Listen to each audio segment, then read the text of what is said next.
Check, check, check, check. Testing 1, 2, 3. Check, check, check.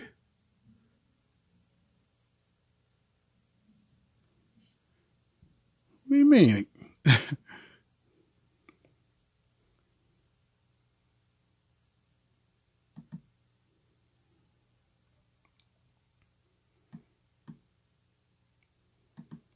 Okay, there we go. Testing, testing. 1, 2, 3. Testing, testing. Don't be. What do you mean?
Okay.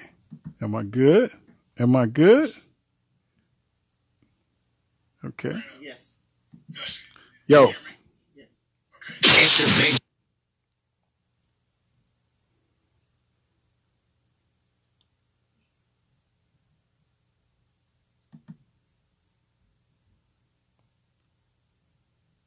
Come on, man. What my screen not moving?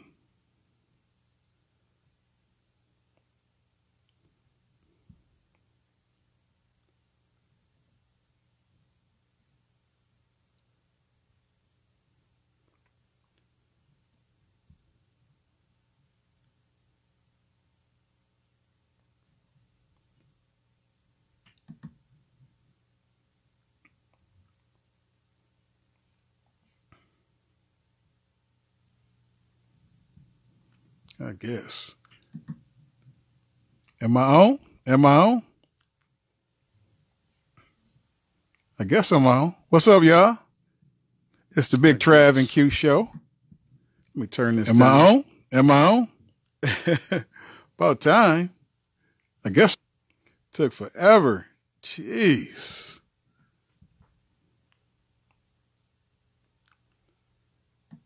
Okay. It's the big Trav and Q Show. They waiting for just another damn podcast. Now let's go. Go. That's right. Let's go. What's up, y'all? It's DJ Big Trav. Welcome to the big Trav and Q Show.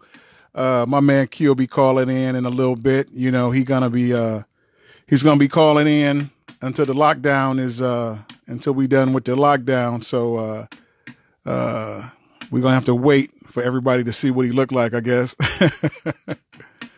Okay, you know what? I want to talk about the pilot show yesterday, man. I thought everything went pretty good yesterday. I was a little bit nervous. You know, I'm not used to doing live stuff. There you go right there. There go my man right there. There go Q. A little bit nervous. What's up, my man? You ready? I'm ready. Of course, I'm always ready, man. You're going to have to turn down the watching Facebook, man, because I'll be hearing it in the background. My what? I said, you're going to have to turn down the Facebook in your background because I'll be hearing it on the air. Oh, you good. You good. I don't hear it now, so you good. So what's going on? I'm ready. Whenever you're ready. We on right now. We on right now. The show has started. We on right now. So what's Big Trav, what's going on, big baby? That's what I'm talking about. Day 2. That's right. Day two. So what kind of feedback were you getting from the podcast yesterday? Hey, yo, man. First day, a lot of licks, a lot of hicks, but guess what? I see a lot of potential. It's gonna be great.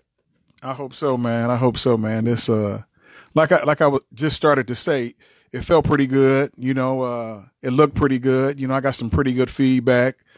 My goal was to make it professional. And like I said, I had peeped out some other podcasts and I just seen some things that I probably could set myself apart from everybody else. So here we are, man.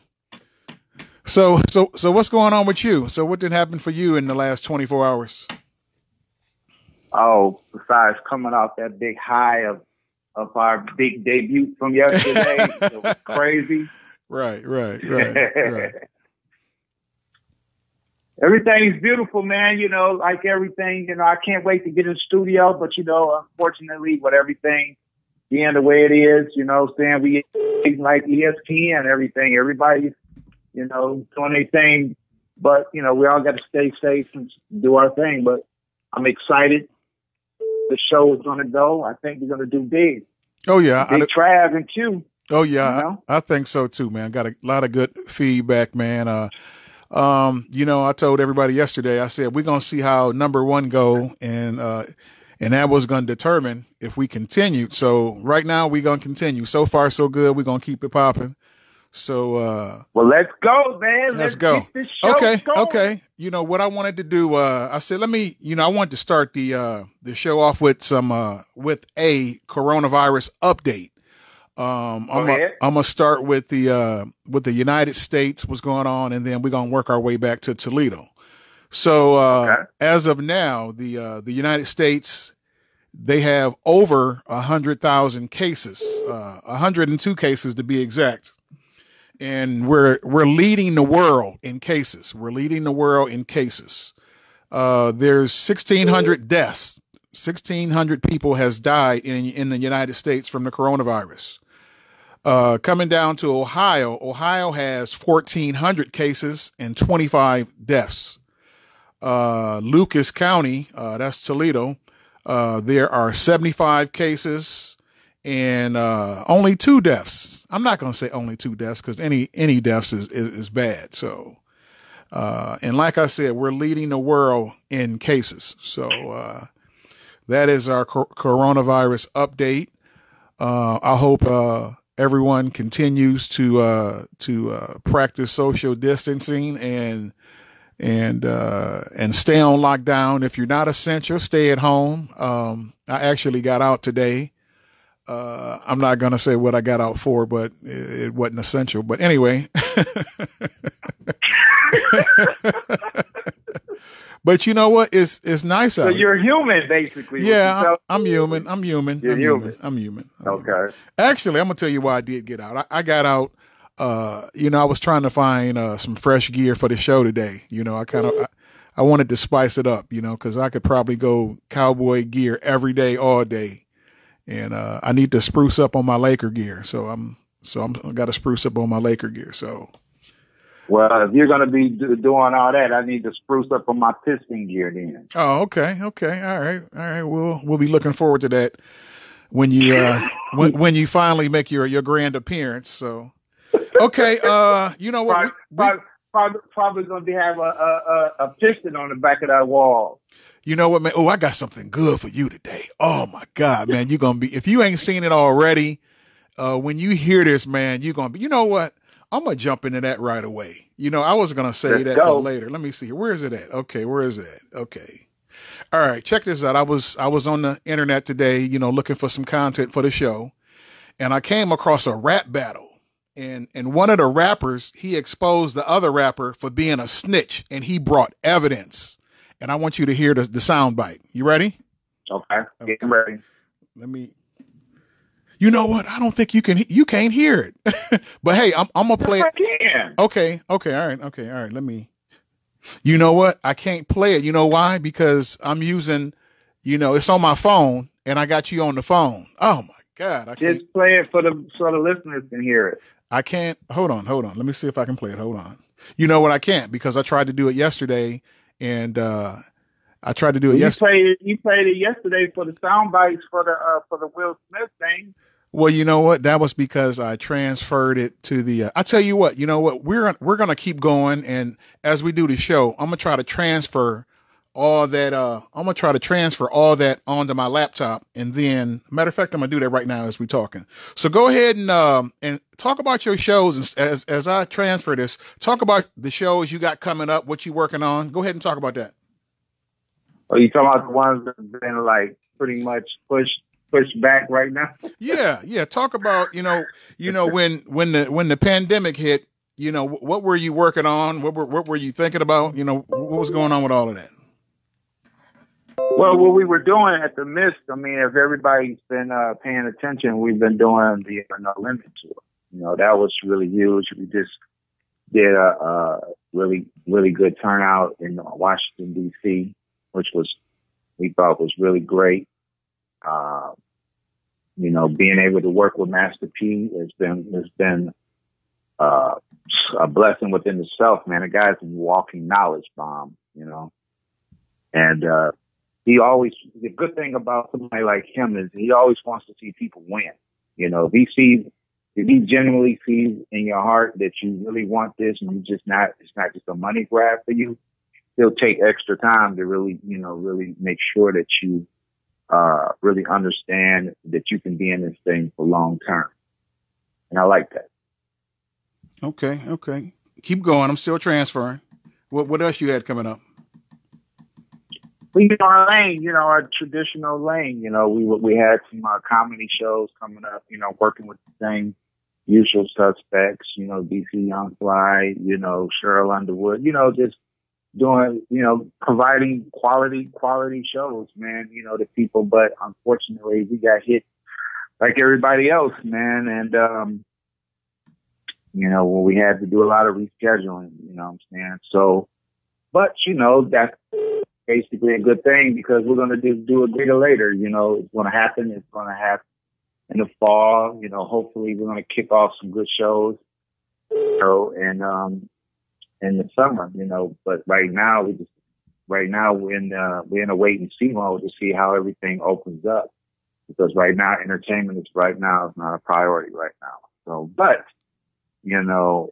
I say that venue wise, but online it's been really some great content that's been across the board, and I've been seeing some really good things that people have been doing. Have you saw the Tyler Perry thing?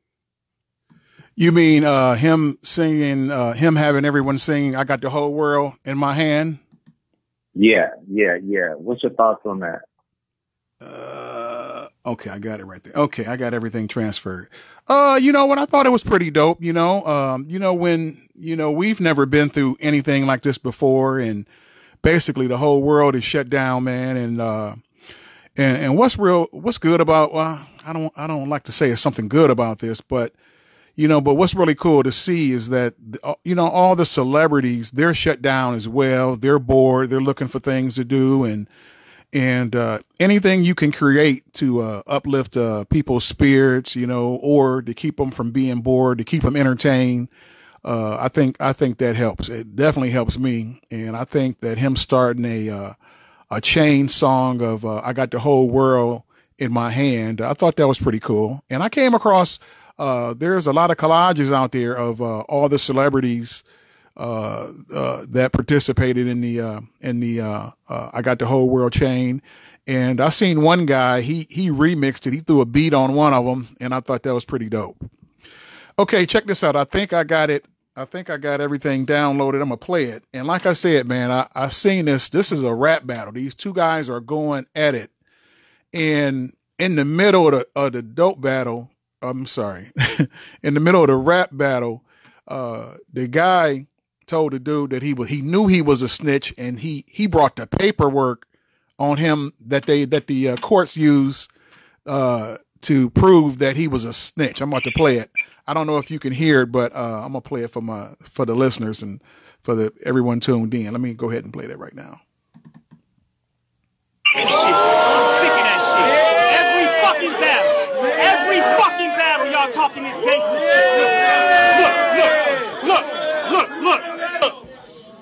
Curious about your case, I had my lawyer look it up. found out you was a snake and the boy is shook as fuck. Before y'all say I made this up or claim it's just an imitation, realize that court records in this nation are public information. You can find this on westlaw.com and justia.com. Do dirty. Type in David Green, 2011, Millville, New Jersey. Now for those in attendance, as I proceed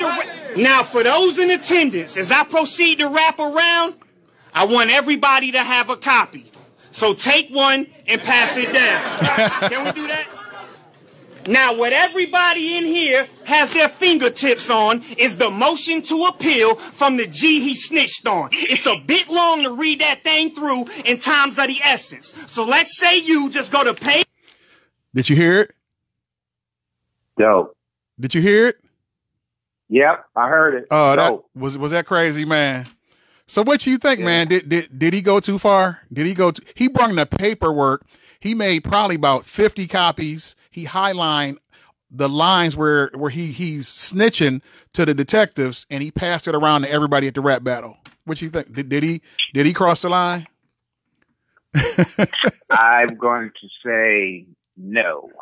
He didn't cross the line. So nah, I thought it was dope. You think he did? No, he didn't. I thought that was good entertainment. I thought the dude was gonna want to fight. I thought he was gonna steal on him, man, because damn, he really went the extra mile to expose that dude. So if you're into politics, right? If you're into politics and you decide you want to run for any type of office, right? Right. That means that anything that you've done is on the floor, right? Yeah, I guess. So what I'm saying is that, hey, if you have done anything and you know that you want to, so you should be, in theory, right? You should be an open book, right? Politics is kind of a soft sport sometimes, but rap battling, that's vicious all the time, man. And but what I'm saying is, if you two are combatants and you're stepping in a square circle, got it. Anything goes so that's how it was. Okay. In the cipher world, you didn't pull your person to the side and say, "Yo, is anything we're not going to talk about? Is this off the internet?" No, your ultimate goal is to win, right? Right. You know what what I didn't like? The video, it didn't show the other dude going. So, it don't matter.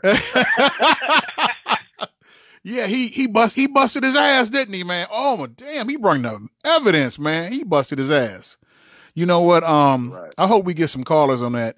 Hey, if you guys, I would love to hear y'all opinion about that, man. So, hey, when we start taking calls, I want you guys to call in and talk about, did that guy go too far in the rap battle by bringing the evidence, the paperwork, the visual evidence of the dude he was battling was a snitch. I think one of his lines in what he was saying, he said it was a public record, right? Right. It is public record. So there it is.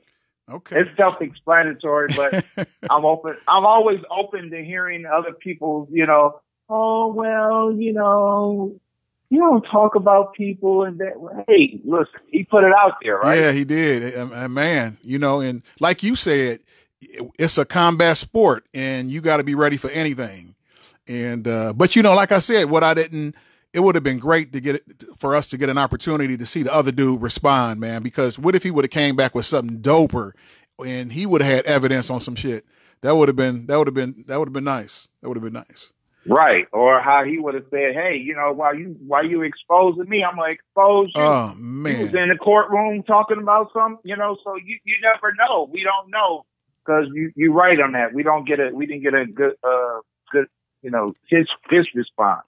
You know what I'm going to do? I'm going to post that video. You know what? All of these sound bites that I play today, I'm going to post them on my Facebook page and all you guys can see them. All you guys can see them. Okay. All right. The next soundbite I got is, this is comedian Bill Bellamy. He made a video about who should be considered essential people. So take a listen.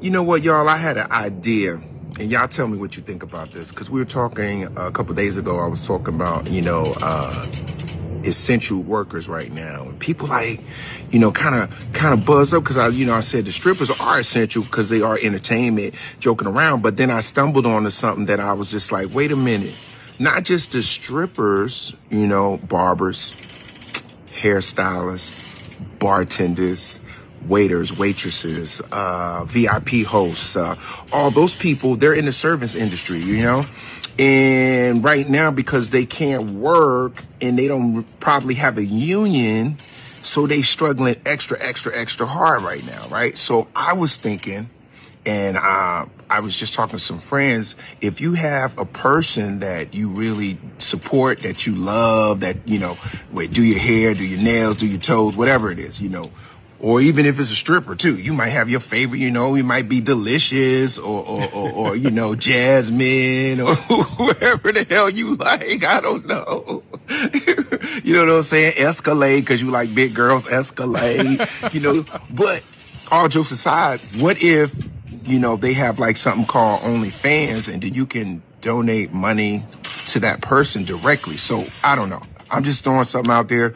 If you have someone on below this video that they may have an account or something where they have a lot of fans or they have friends that that want to help and donate, use my platform below, put your address or whatever it is, and then maybe people can send you a donation or send you a shout out or anything. So what you think, man? He's saying strippers should be essential workers, man. What you think? Should strippers be essential people? Oh. You know what? I'm not a strip club dude. I've been to a strip club once in my life. And so I don't relate to the strip club life. I don't get it personally. I don't get it, but to each their own. Yeah, I don't condemn nobody for frequenting the strip clubs, man. But you being PC, huh? No. I mean, no. I'm just, what? I ain't gonna shit on nobody else's, the way they spend their time. If strip club is your deal, that's cool. But I choose to spend my money and my time another way. With something that's interesting to me. But I ain't, listen, I'm not against going either. I don't run with a circle of dudes that that frequent the strip club. So, but in the line of business that we in, you would think it kind of do go hand in hand because we do the shows. Let me see. Let's go back. I remember, what was it? Oh, Mike Epps. I remember the Mike Epps show. They wanted to go to the strip club, but they talked him out of it. But I would have went. That was like my first big celebrity gig. So I just would have went just to be down. You know what I'm saying? I wouldn't want to come off like a buster, Oh no, I'm going back to the hotel. No, but I just would have went just to hang out, So, whether I spent some money on the girls, that's another story. But I probably would have done that too, just to feel like one of the guys. So now are they essential? No, I don't really, but I don't know if, I hope. Can we define what's essential? Because when I think of essential, I don't necessarily know if they fall in that same vein of essential. Well, what society or the United States consider essential are, like things we need, I think as simple as needs and wants, things you need and things you want. I think essential. Yeah, I think it's as simple as that. Things you need and things you want. So why didn't you play that clip with Trick Daddy then? When Trick Daddy was talking about how he feels that going to the strip club is essential. I heard that. You know what? It goes back to what I said. I said, to each their own. If that's what he do. Listen, I ain't gonna judge him on that. Listen, if that's how you want to spend your time and your money, or if you consider that essential, obviously he do. You know what? If you choose to do that, hey, I'm not gonna judge you on it. But to me, can we make the same argument about marijuana? Is that essential? For some people it is.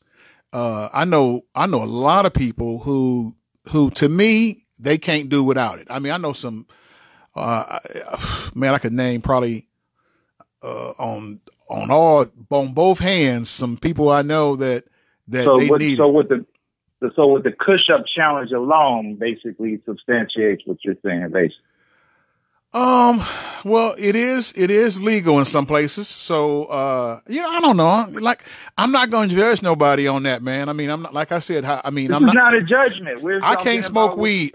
I can't smoke weed because of my job, So I make too good of money to not, to put myself in a position and jeopardize that. So I'm not gonna mess with it, but, it's not essential to me. But once again, listen, man, I don't condone, I don't judge and condone. Let me clear that up. I don't judge anybody that, who has marijuana as their essential need, or strip club, if that's what they choose to do, hey, man, that's on them. Like I said, I choose to spend my money and my time another way.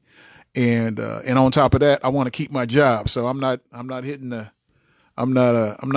blazing the Chiba. So, but no, we were talking about things that are essential. I think the pharmacy, the hospital, the grocery stores,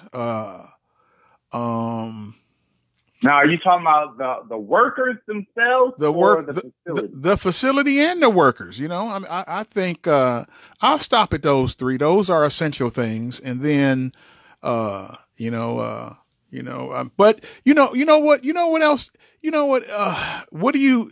It boils down to this: what do you choose to risk your life for?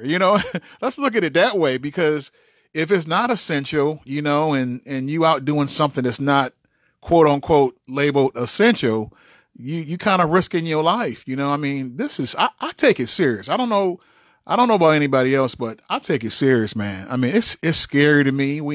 We have never seen anything like this before. And I'm not trying it. I mean, I'm not gambling with my life. So I'm taking, Trav, here's something to think about. We're both in the entertainment industry, right? You would say that, right? Right. Now, you being a DJ, right? Right. And that provides whatever 90 minutes, 2 hours, or 4 hours of what you would call a reminder of a getaway, right? Right, right. So we've seen from evidence that has shown that if people lock into what you're doing, that is a great escape for them. Right. Correct? Right.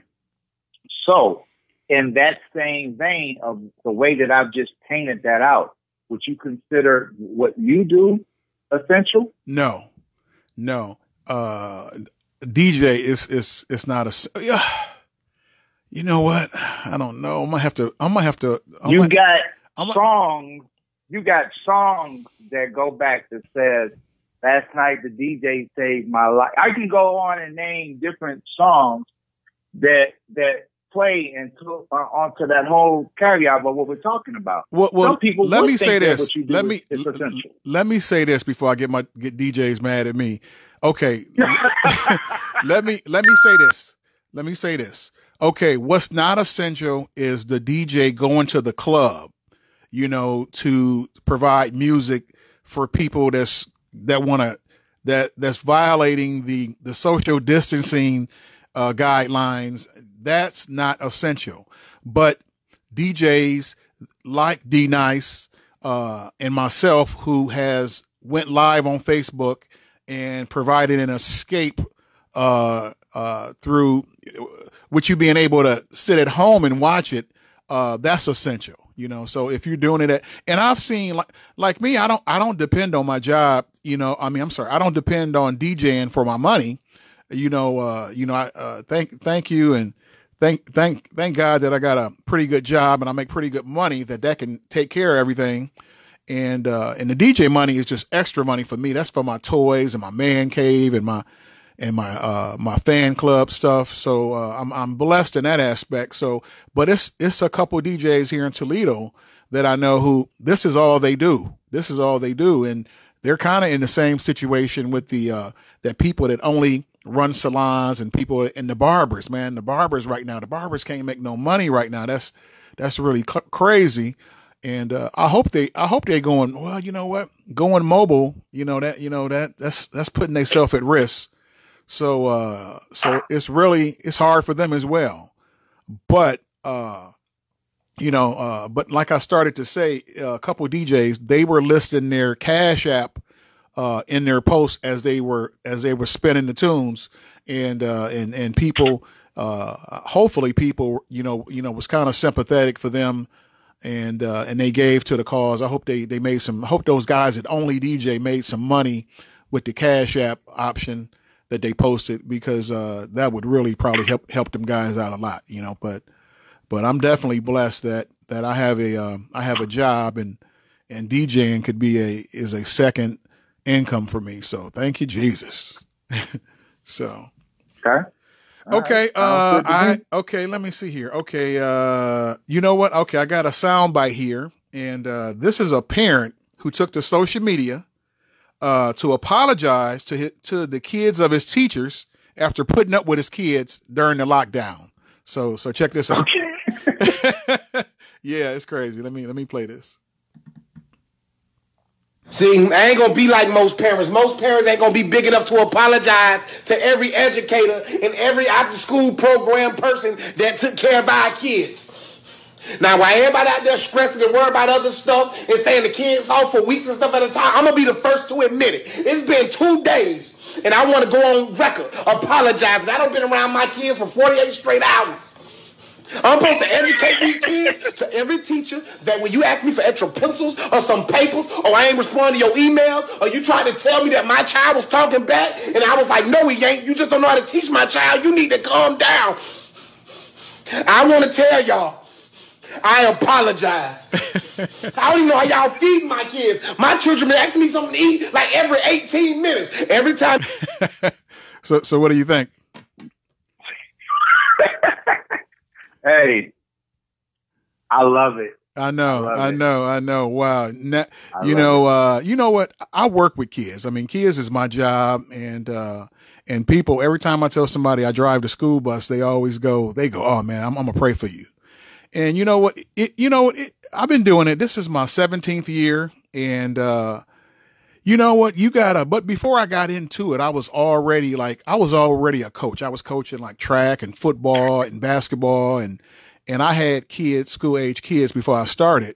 So, when you a coach, I had already learned how to deal with the new wave kids, And so once I took the bus driving job, it was kind of easy. It was kind of easy. You just, the thing with kids, what I've learned over the years is that I remember the days of you gotta like earn respect, kids, they work by a different code now, man. You gotta respect kids. You can't say anything to kids because, parents program the kids now. The parents talk to their kids about, or they'll talk out loud, with their kids around about things they think not right and what they think that the teacher or the bus driver should do and what they would do. And those kids, they know their rights now. The kids nowadays, they're smart, man. They know what you can do and what you can't do.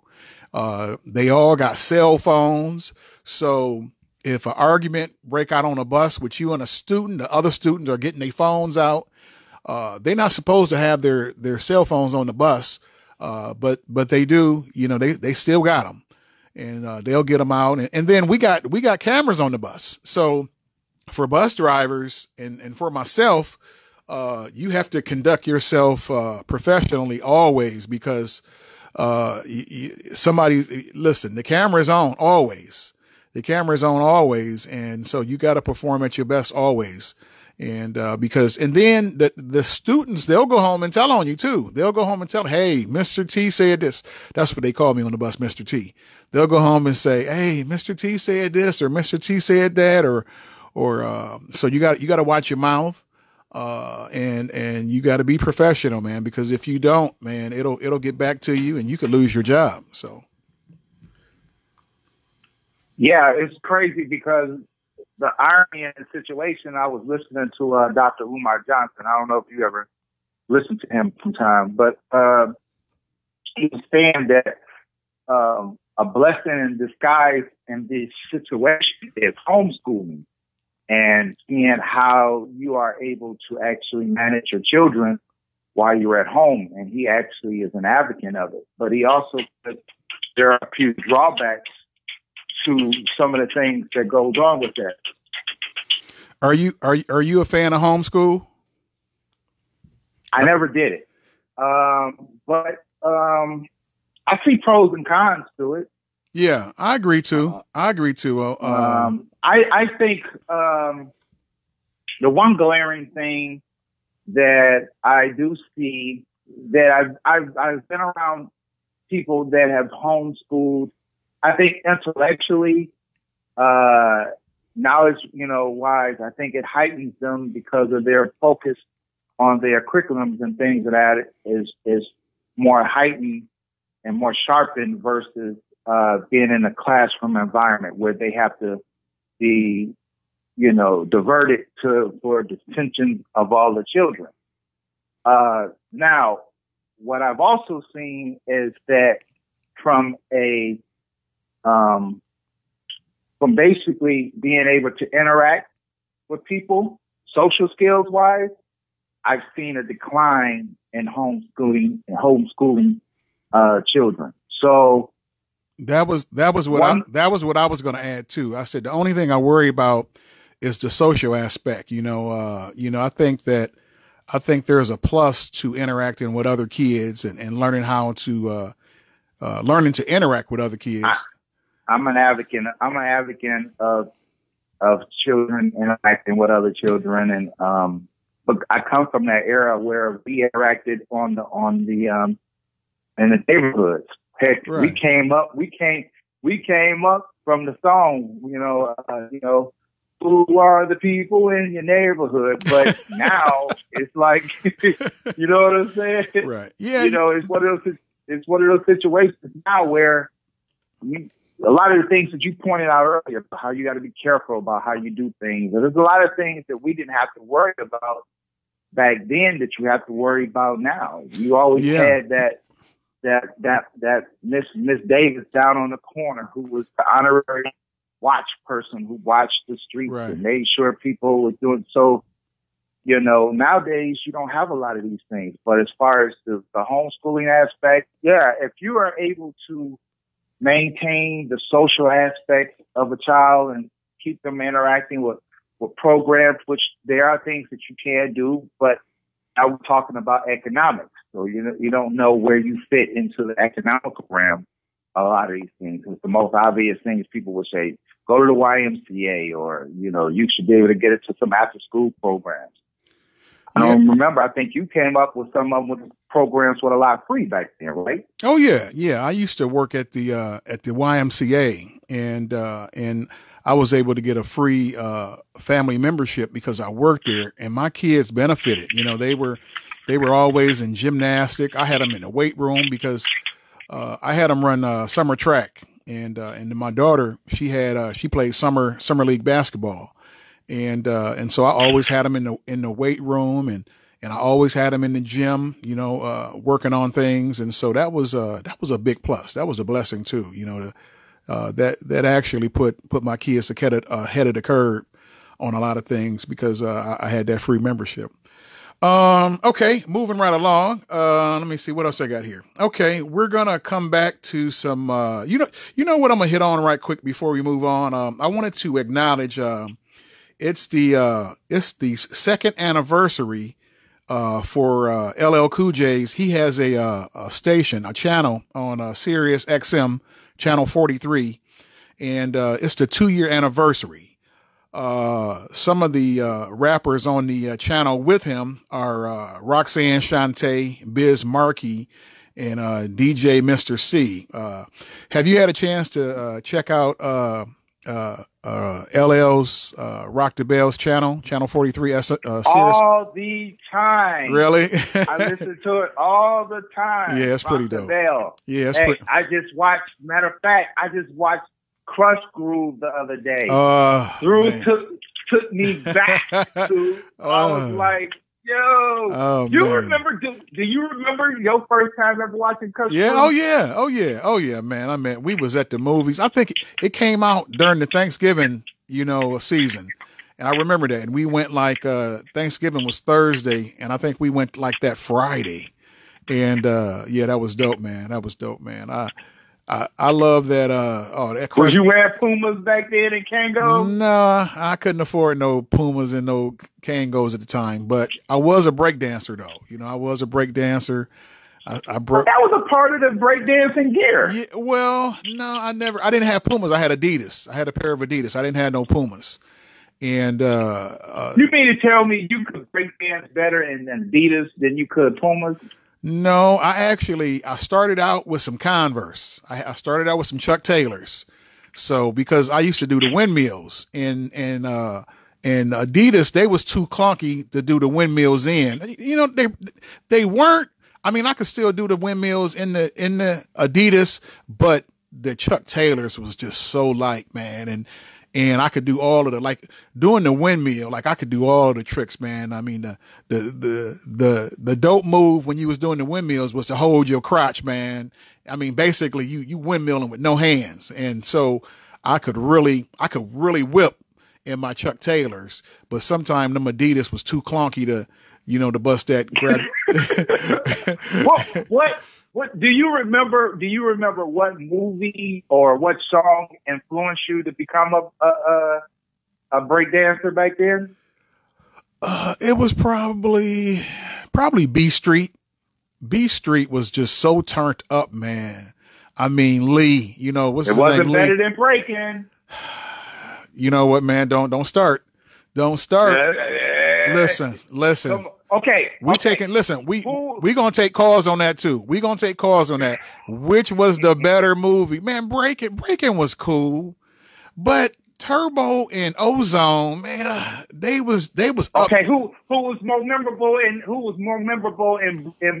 B Street? Name the memorable characters in that.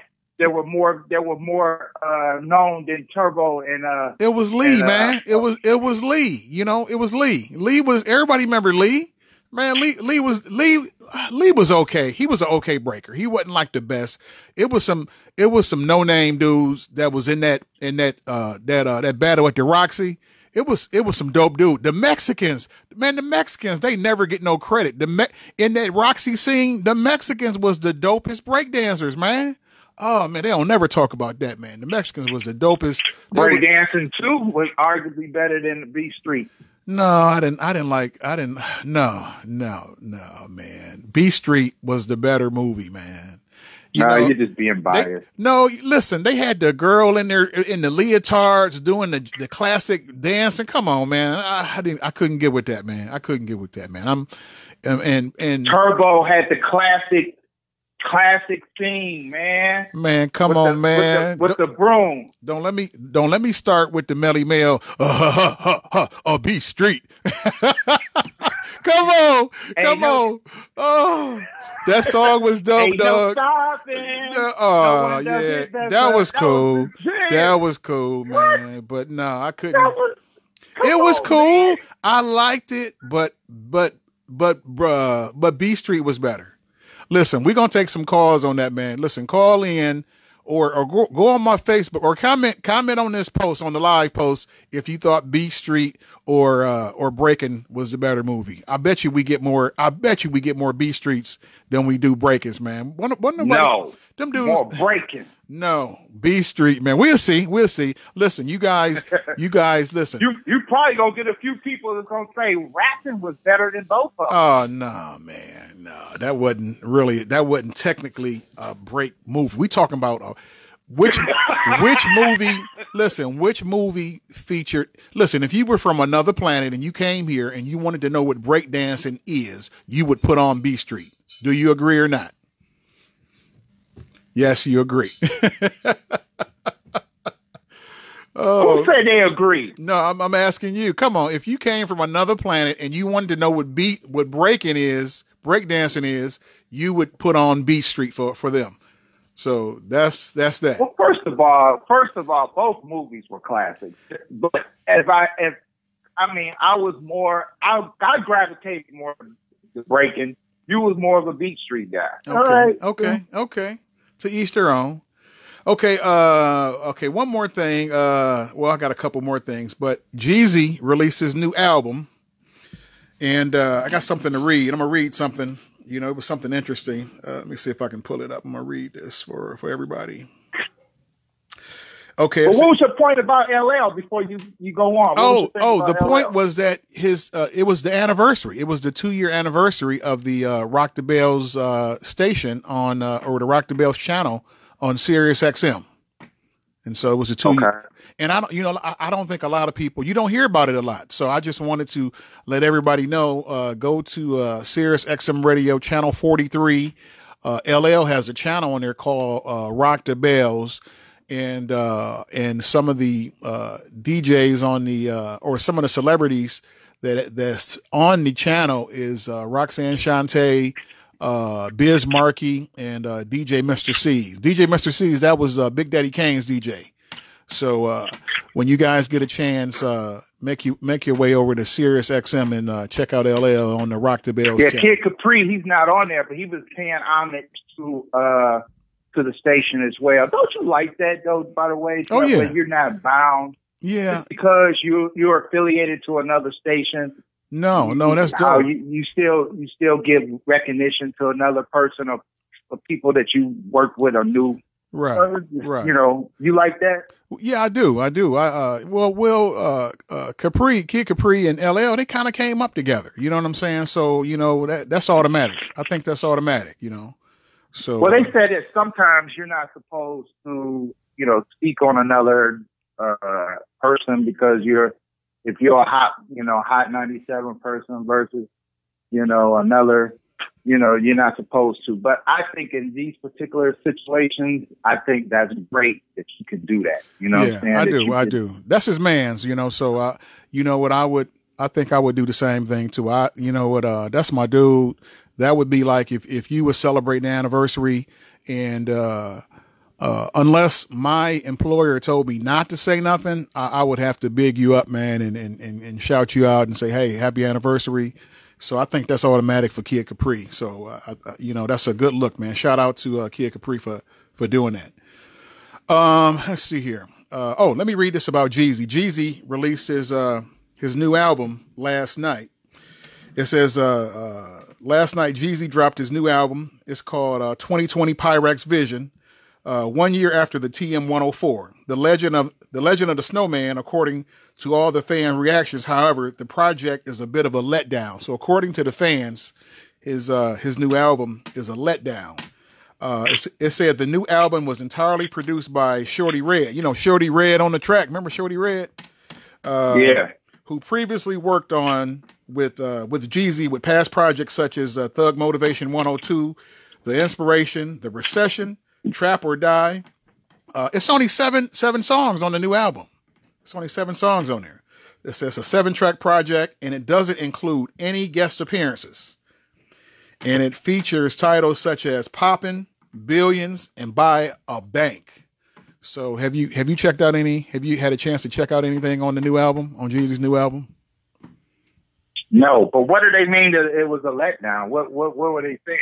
Production wise or features or? Well, let me say this, man. I'm a big Jeezy fan, and you know what, Jeezy, I think he didn't change, man. He didn't change. He not the old Jeezy, man. He didn't grew up, man. He got did him and the one girl from the I forget the Talk, is that his girlfriend, his fiance, his wife? I'm not sure. Yeah. Who's ever he's seeing, I don't know if they're married or not, but you know. No, they're not married. They're just okay. Right now. Yeah. Well, it seems like he's really into her. You know, seemed like he didn't grew up. You know, and I think he didn't change a lot since those Dope Boy days where he made Dope Boy music.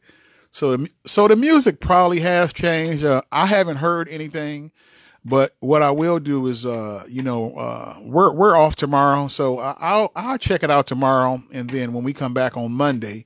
Well, what's wrong with that, though? Okay, so let's explore that for a second. Okay, so if he's not doing the same music that he has done previously, right? Right. Is that what we're saying that he should be doing lyrics like he did back in 2000 and 99 and things of that matter, or are we not supposed to evolve? What do we want from our artists these days?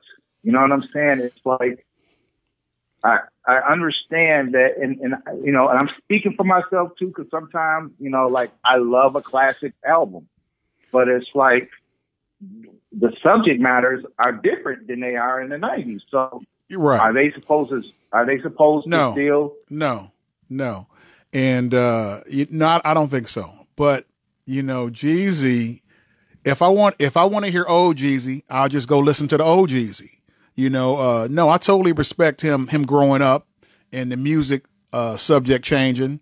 I can't wait to hear it. You know, I mean, just having this conversation make me want to hear it. So I'm gonna check it out. Matter of fact, I'm not gonna wait till tomorrow. When we done with the podcast, I'm gonna pull it up and I'm gonna check out some tracks, and I'll definitely have some feedback on it on Monday. But no, I agree with you. Is that like a slippery slope though? How, you know, how we'll want that classic, like, okay, like we just talked about LL, right? Right. We'll want that classic Rock the Bell album. Right. Or, you know, or I'm Bad, right? Right. Well, like I said, if I want to hear old Jeezy, I'll just play old Jeezy. You know, I don't expect him to keep, you know, doing dope boy shit when he's 40 years old. You know, I mean, that don't make sense.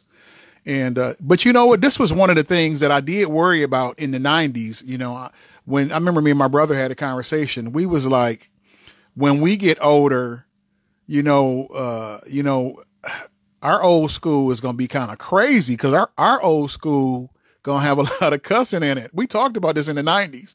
We was like, when we get 40, 50 years old, our old school is going to be, you know, oh man, just,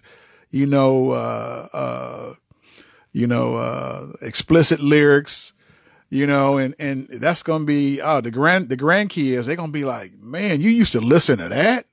Oh, you know what was my favorite Jeezy track was Bottom of the Map. Oh man. I thought you was going to say Go Together. No, Bottom of the Map. You know what, to this day when I DJ, man, if I got the right crowd and I throw on Bottom of the Map, man, that goes so hard, man. Oh man. He said, one of the lines he say is the whole car strap, and I ain't talking seat belts. What? he said the whole car strap, and I ain't talking seat belts. I was like, whoa. I was like, man. Well, that's good though, man. I mean, but you know, I get it on both ends, because, you know, I love a classic album just like the next person, but at the same time, it's like, then I'll hear people say, man, that dude, this 2020, that dude's still talking like he's still selling dope and not like he is 1991. It's like, right. It's kind of tricky to be an artist these days. You know what I'm saying? It's like, or do you just not even, you just not get those thoughts in your head and just try to put the best quality of work you can, because there are going to be people that are going to appreciate the album, right?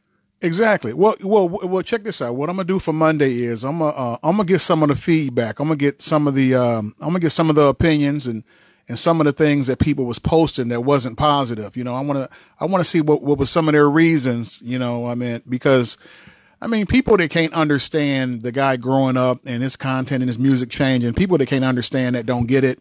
You know, you can't be hood your whole life. I mean, the guy is a millionaire. When money enter into the equation, you got to move differently. And so I was watching. Did you see Jeezy? Charlemagne done like kind of a documentary. It was called Sunday Fun Day. He done a documentary with Jeezy, and Charlemagne asked him. He said, "Do you feel like you got to move differently because of the situation with Nipsey Hussle?"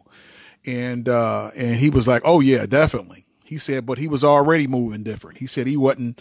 He said he said before that happened, he said he wasn't one of them dudes that was going to after parties and pulling up on on spots, you know, unannounced, you know, if he didn't know who was there.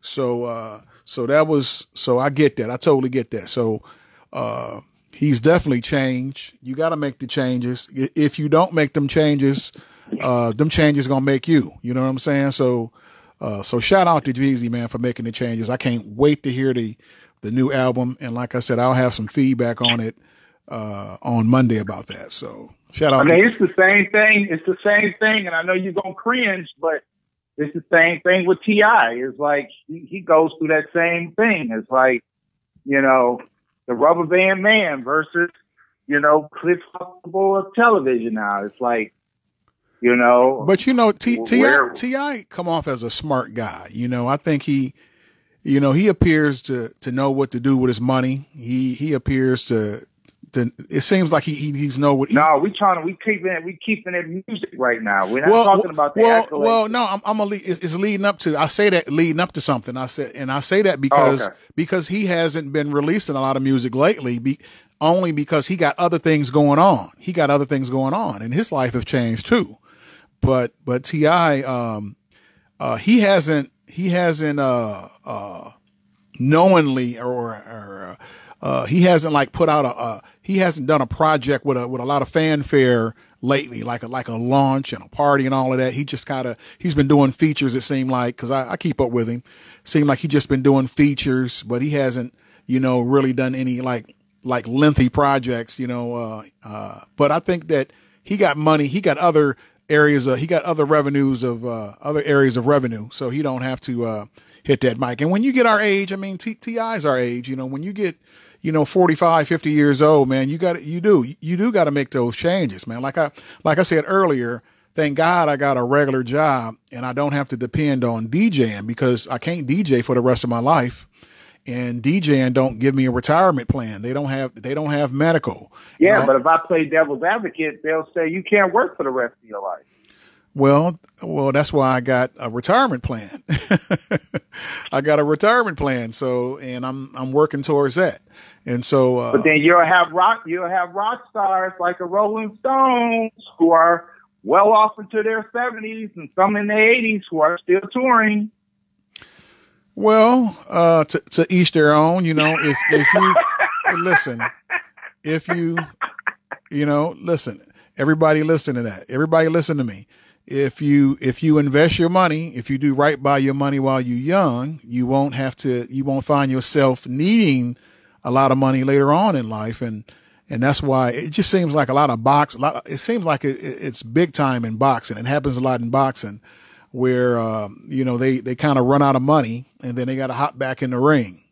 And I'm pretty sure rappers and singers and other entertainers, you know, feel like they running out of money and gotta feel like they got to do a project, but you know, what if they just like it? What if they just like it for this pure passion of putting out pure passion projects versus just economical? Well, that's different. That's different. If you're fine and you enjoy doing it and you want to keep doing it, that's fine. I don't have a problem with that. You know, I hope that is the case. You know,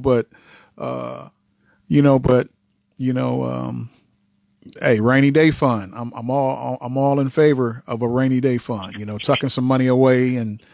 I mean, you just had Kenny Rogers, who just passed away, right? Right. I had a conversation with somebody, and that person was like, well, "Who is Kenny Rogers?" and why is he trending so hard on? And you know, and it's crazy because it's like, you know, growing up, it's like you had him, you had Dolly Parton, you had a few others that, even though that wasn't your particular style of music per se, these were people that everybody knew. You know, Dolly Parton, Willie Nelson, Kenny Rogers. You know, you could probably throw somebody else in there, but these were universal artists that no matter if you was into hip hop, if you was into, you know, pop or R&B, you still knew who these artists were. Okay. Do you see like a big disconnect in certain of the things in the music now versus it was back then? No. This is what I'll say about that. You know what? Back then, you know, Kenny Rogers, let's go back to about 85, between 85 and 90. You forget hip hop, it was just starting. So back then we didn't have, it wasn't a lot of hip hop. Hip hop was just started in '85. Right. I'm just saying, it wasn't as big as it is now, and so we didn't have a lot of choices for hip hop back then. So we in '85. In '85, it wasn't a lot of. Well, let's just say it wasn't a lot of choices like it is now. I mean, I can honestly say that. What before, year did the show come out with Dougie Fresh and Slick Rick?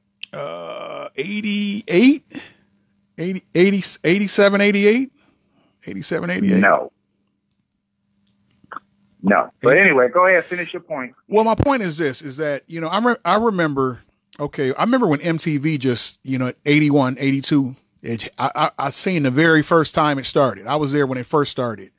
And in the beginning, it wasn't, for me, music, I didn't listen to a lot of radio back then. So when they started the music videos, I mean, I was all over it. I was all over. The very first time it started. I was there when it first started. And it wasn't, for me, music, I didn't listen to a lot of radio back then. You gotta turn that off. You got it? Hello? I'm listening to you. Go ahead. Okay. You were making your point. Okay. Like I said, back then when MTV first started, only thing, I think maybe Run DMC was playing. That was like the only hip hop that was like on TV. That was the only hip hop. Then we had Michael Jackson, we had Prince. And so we didn't have a lot of choices. I remember like, I used to love like David Bowie and, Billy Joel. Oh man, and I was liking other genres of music, but as hip hop started to evolve, I started, I had more choices. And oh man, then I really got into that, and then I let everything else go. And then I was just strictly all hip hop. Kids nowadays, they got, hip hop is the major music now. So, no, they're not going to know. They probably don't even know who Taylor Swift is. And Taylor Swift is the biggest artist in the world right now. And so they probably don't even know who she is, but they probably do because of social media. Biggest in terms of what? Matter of fact, Sales? I don't think Taylor Swift is even doing country anymore. I think she's straight pop now. I don't think she's doing country anymore. She's straight pop now, I believe. I'm gonna check on that. I'll report on that on Monday as well. But now, you know what? Listen. You like what you like, man. I mean, I don't. It don't make any difference. But every once in a while, you're running to that 15-year-old that'll basically sit you down and school you in your own realm of thought of music, and you'll be like, "Wow, what did you know about that type?" Right. How did you I appreciate that. So my daughter is 23. And she's a big Michael Jackson fan. So I really appreciate that. Seeing a young person, that listens to and loves older music that I came up on. That's pretty cool, man. That's pretty cool. So why do you think like Michael Jackson, Prince, maybe Madonna to a lesser degree, why do you think those artists have been able to transcend over 40 years or 50 years of music versus some artists have had stopgap? They've had great success, but it seems like even the younger generations that are coming up know Michael Jackson, no Prince or whatever, because they laid the building, they laid the foundation. A lot of artists today, and a lot of artists in between Michael Jackson and today, they wouldn't know what to do if they never seen Michael Jackson do it. A lot of the female artists today, between Madonna and now, they wouldn't know what to do. They laid the groundwork for everything that's going on now. But what does that say in the terms of James Brown that came before Michael Jackson? Same thing. Oh, Michael Jackson, and he's in interviews he's said that before, that James Brown was his influence. So, yeah, but you wouldn't say that James Brown, or would you? I don't want to put words in your mouth. Would you say James Brown is universally known? as a Michael Jackson? Yes.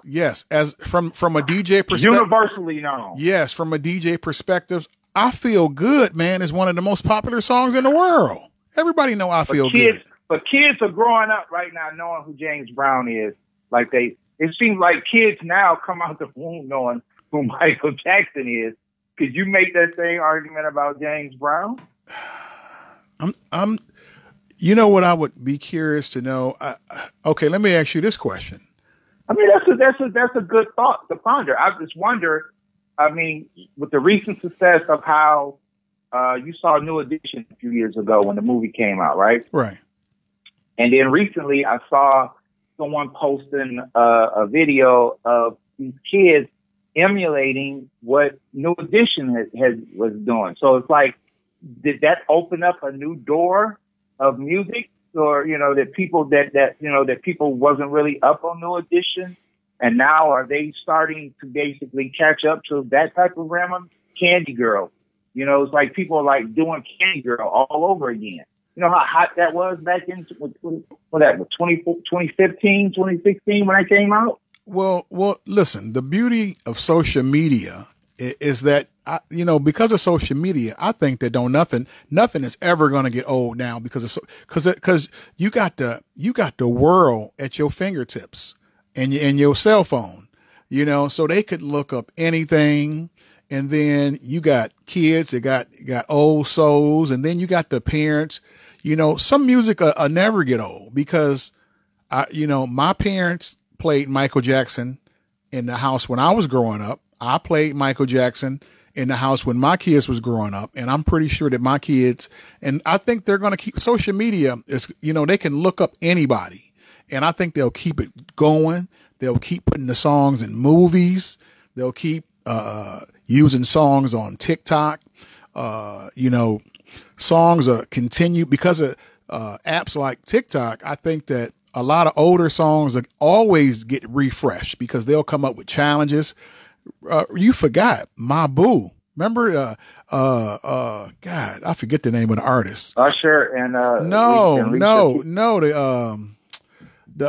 My Boo. God. Girl, you should know that. Oh my God, they came up with I remember the guys done the challenge. The basketball players done the Mabu challenge, and that song just got a rebirth. I believe it was produced by Jermaine Dupri. I forget the name of the girls. I gotta look it up. I gotta look it up for you. The name of the girls. I got the song too. Oh, you talking about the song that came out in 90, it was 98, 99, My Boo. Yeah, I remember that. I think that was, I think that was Something for the People who did that, no, I want to say. No, it wasn't Something. It was Something Girls. Hold on. I can tell you in a minute. I got it. Let me see here. Wasn't that from the So Def All-Star DJs? I believe it was. Hold on. Let me see here. But anyway, yeah, I remember the song My Boo, yeah. Let me see here. At night, I think, yeah, I remember that. Okay. Right. Where they at? Ghost Town DJs. Ghost Town DJs. Let me see if I can play a little bit before Facebook get me.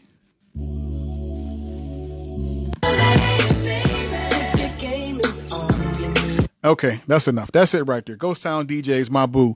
They done that challenge. The two basketball players and everybody caught on. Gave that song rebirth. Gave it a rebirth, and the song had made more money when it came back than it made when it was out before. But I believe it was. Look at! You see the Rough Ends challenge that they've been doing? Yes. I've been paying attention. I follow them on Instagram. Yeah, I've been paying attention. Thanks to your Uncle Snoop. Yeah, I know, man. That really, you know what? With us about to book them, and I seen Snoop, really vibing off of it. Snoop knew all the lyrics to it too, and that really got me excited about, DJing they show, man. Oh man. I was like, I said, I gotta have you hit your Little John. What? Exactly. You remember when I brought them to your kitchen? What you said? Right. Do you remember what you said? You know what? Please don't. You know what? Please don't. Please don't repeat it. because they probably watching, man. So hey, you know what? Can we get him on the show? Can we get him on the show? Can you put in a call to him? Can we get him on the show? See if we can book him on the show, man. I would love to have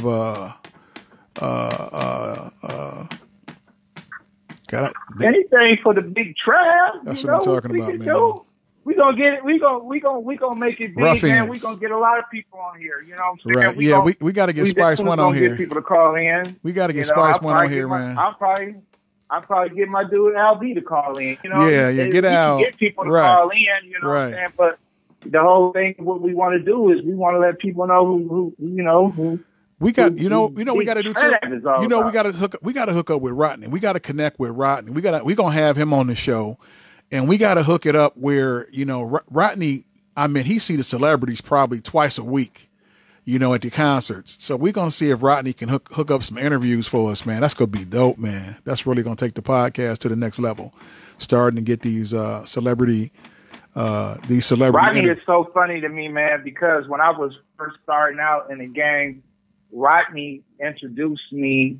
When I first started out, he took me to Pontiac, Michigan. And he took me and he introduced me. He was so cool about it. He was so nonchalant about it.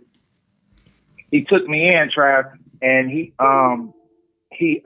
knocked on the door, and he was like, and I walked in there, and it was Q-Tip sitting on the couch, and I was like, and he came in. He was like, "What's up, Rod?" And he had an advanced copy of the movie Poetic Justice before it even came out for the theaters. Wow. I'll never forget this. So Q-Tip was like, how did you even have a copy of something that I don't even have a copy of?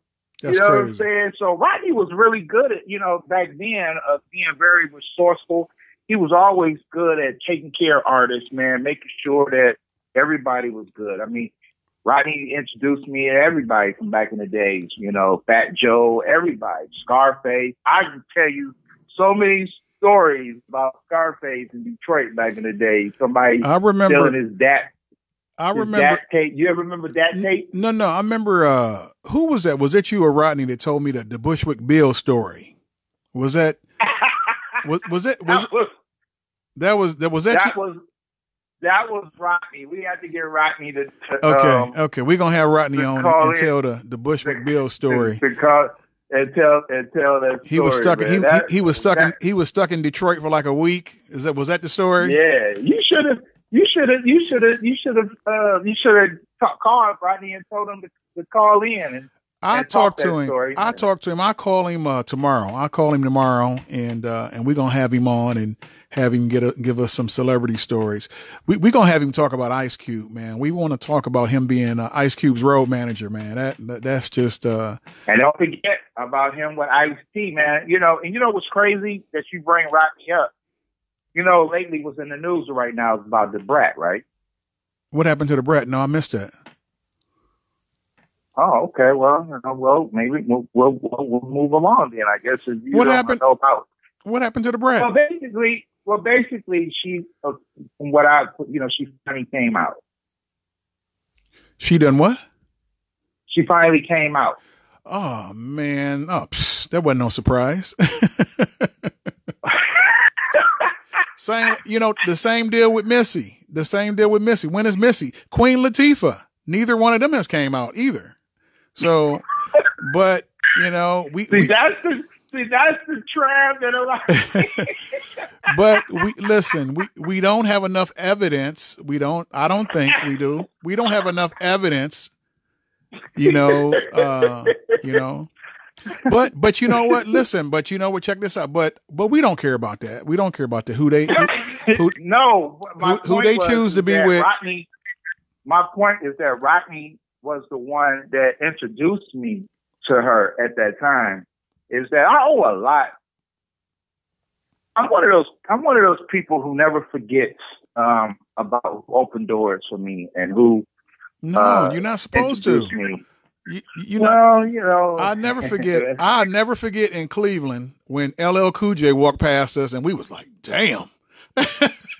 That nigga looked like a linebacker, man. I mean, that was my first time. That was my first time seeing LL in person, man. And when dude walked past, dog, you didn't want to talk. You didn't want to broach your subject yesterday, but the story about Ice Cube, son, that was so funny, Trav. You remember how I was like, always take a picture, Trav. You know, get it.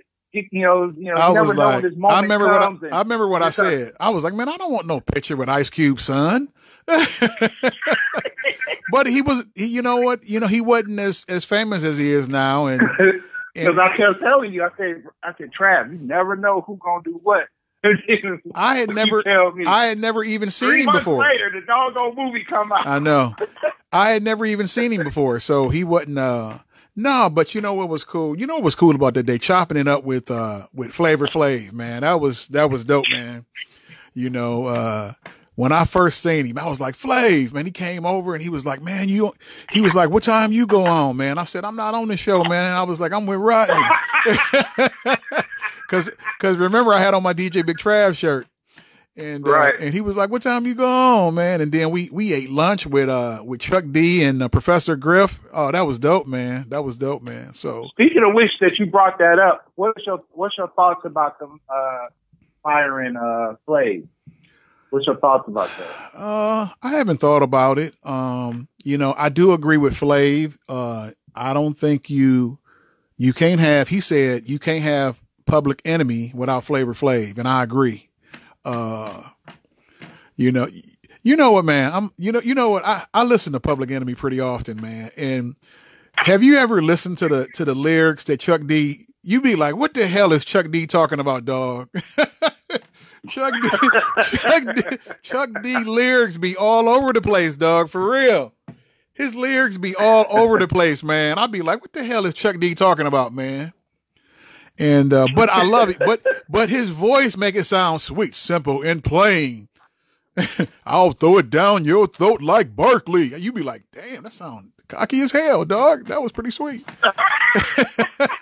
Well, back then it was powerful. But now you but you know, now you be like, when you sit and listen to the lyrics now, man, you be like, what the hell is Chuck D saying? But you know, but you love Flavor Flav with all the ad libs, man. That's dope, man. I hope they work it out, man, because you know what? Public Enemy ain't Public Enemy without either one of them. So I hope they work it out, man. That'll be dope, man. And it was cool to catch their show in Cleveland, man. That was dope. I think it was De La Soul. Then it was Public Enemy. It was LL. It was Ice Cube. And DJ Chuck Chill Out. He was the DJ. We actually, and I got to chop it up with Chuck Chill Out, and I talk with him on Instagram all of the time. And LL Cool J's DJ. You know what? Me and him chopped it up. You know, he seen my shirt. He seen my shirt said DJ Big Trav. He came over and he started quizzing me, and he was like, "What equipment you got, and what you working on, and how often do you practice?" And I told him what I had, and you know, he was. Did you feel that moment was too big for you at that time? After I talked to Z Trip, that's LL Cool J's DJ. After I talked to him, he just encouraged me. I told him at the time, I think the unit I had at the time, when all-in-one units had first came out. And he told me, man, get rid of that. He said, get rid of that. He said, man, you need some 12 inches. And he said, man, listen, he said, get you some turntables. He said, for the culture, he said, for the culture, man, just, you know, get you some real vinyl and feel what it's like to play real vinyl. You know, he said, you owe that to yourself. And he said, you owe that to the DJ culture, man, to, you know, to get 212, to get two vinyl turntables and a mixer and really feel it. And he was just like, he was asking me beats per minute, and he was asking me, you know, just different, if I knew how to do certain tricks and stuff. And I told him no at the time. I was like, no, I don't know how to do that, you know? And so he gave me his number. He actually gave me his number, and he told me that, hey, if I had any questions or he needed to let me know anything, or if he could do anything for me, he said, give him a call. But I never gave him a call, though. I never gave him a call. So, so you spent the last few minutes talking about how this man gave you invaluable knowledge And he also gave you a phone number that most people would literally die for. And a follow through you never took him up on that? I was being a realist, man. I was like, he didn't have time for me. I was just being a realist. I really thought that I said, man, he's touring the world with LL Cool J. He don't have time to take calls from a DJ from Toledo. So that's what I thought. So I never, I never, matter of fact, I once we got back to Toledo, I didn't even have the number anymore. So thank God Spice One never told you that, huh? No. Spice One is so cool, man. He was just like, he didn't ask me anything. He never came off like he was, like he was anxious about anything. He really believed in you. He was like, hey, if Darnell said he cool, he cool. You know what I'm saying? That was how he came off, and so he never questioned. You know why that is? I pride myself on my name and who I am meaning something more than what anything I've said and anything that I've done. And I think I think we've lost a little bit of that these days, because who you are when you walk through that door should represent everything, and what you do and how you treat people and things of that matter. So when I saw you and I saw your determination and everything that you were doing, yeah, there's always going to be that debate on who's the best DJ, and is this, but a lot of the people that you see that are doing things that they're not always the best skill set, but are they best for what is done for business? Right. That's what it's all about. You know what I'm saying? Can they come in and can they add value? Right. I've been around people who are some of the most talented people, man, but they suck the energy out of the room right when they come in. But you know what I'm saying? And then I never let you down either. So I mean that really helps out. For me, to me, every opportunity you have presented to me. Well, there was a certain DJ on a certain show that me and you talk about that. It wasn't a reflection of you per se, but he we know how that goes. Oh, okay. Trav, you've always been the consummate professional, man, and I've never had anybody that's ever said, "Hey, don't ever bring him back again." You know what I'm saying? And that's what that's always been great. You know what? And then all the opportunities that you presented me with, I took them serious. Because I don't want to let you down. I don't want to be the dude that go, oh, Darnell recommended him. I don't want to be that dude. You know what I'm saying? So after we talked yesterday, I went back and I looked at the old Jodeci footage that we did, and I went back and I looked at the Spice One footage, and I'm watching Jodeci while they're performing on stage. And you know what stood out to me? What's that? I'm looking at your logo. I'm seeing your logo in the background. And I'm like, that is so cool to see. I know. And it was the same thing with, so what was that like for you to basically be able to say that you've done the Masonic and you've done the Fox Theater? Well, and which one was better to you, or was they just individually special? Well, probably the Fox, because I always wanted to play the Fox. I wanted to always play the Fox. And, I always wanted, because we had been there several times, and I had always wanted to play it. And then at the Jodeci concert, I was sort of in the back off to the side. People still could see me, but I was like in the back off to the side because, what's his name wanted me there. And then Spice One, I was center stage, first act. Oh man, that was just big. That was important.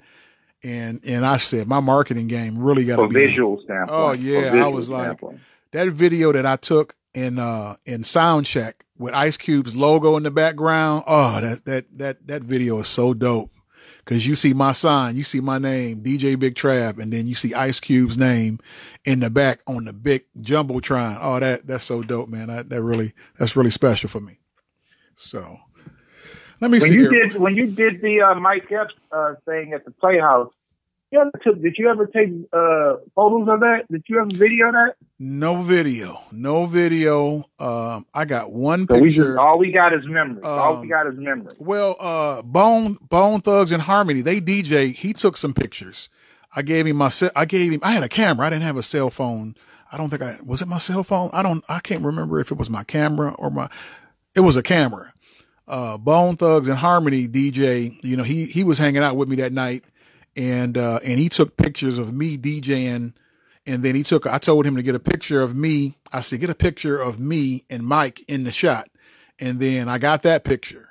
I don't know if I ever posted it, but I got that picture somewhere. It's somewhere. No, you never posted it. Well, it ain't a good picture. Remember, we took a picture of backstage though. We took a picture backstage. You don't remember during Mike's act, the Bone dude took the picture and Mike was like, what the hell was that? Remember? You don't remember that? Yeah.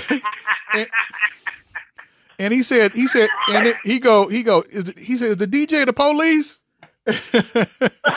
You don't remember that? Yeah. Yeah, I remember that, man. He was like, is the DJ the police? Yeah. No. Trav, you provide some memorable moments, man. I'll never forget that, man. You being on the Fox Theater while you on stage while Dougie Fresh is performing. Oh man, don't start, man. Rodney said, man, he said, I was looking at the show and he said, all of a sudden Trav is out there behind Dougie, dog. I was like, what the hell he gonna do, man? Oh man, Rodney said, man, Rodney said he was laughing so hard. He said, I don't know if to be mad at you or not, man. He was like,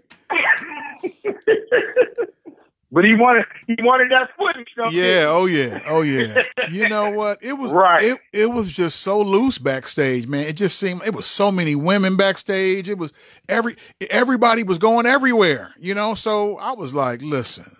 What about when you never talked about when you met MC Light? You never talked about that. We just took a picture. That was it. I didn't get a chance to talk to her. That was the first. When we went to that show, she was the first person I got a picture from. So she was hitting the elevator, the elevator you hit at the Fox. She was on her way to the elevator to the green room, and I hit her up, and she gave me the picture. So that was cool. But listen, man, enough of me, man. This show ain't about what I done. You know what? Let me see what else I got on these cards, man. Okay, what's the caller and what's the viewers are saying? They got any questions?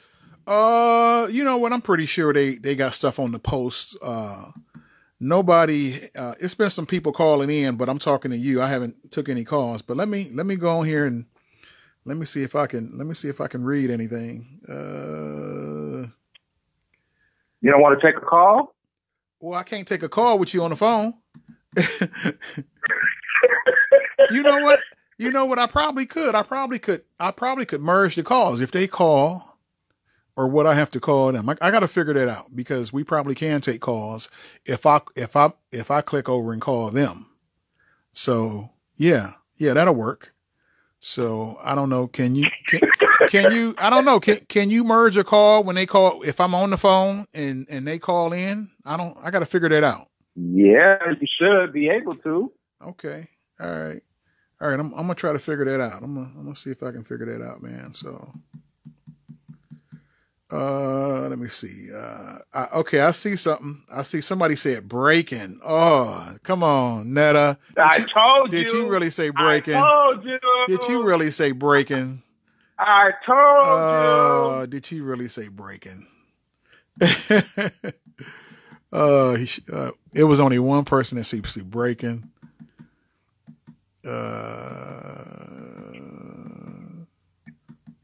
Who's calling? Nobody's calling. Somebody said, Travis, you could work in radio. Hey, that's the end game. That's the end game. I'm trying to get some experience, Beth. That's my girl, Beth, man. Beth, She works for a construction company, and they book me for Christmas parties every year, man. And they Christmas parties just be so dope, man. Beth, please continue to book me. I love you guys. So, okay. Let's see here.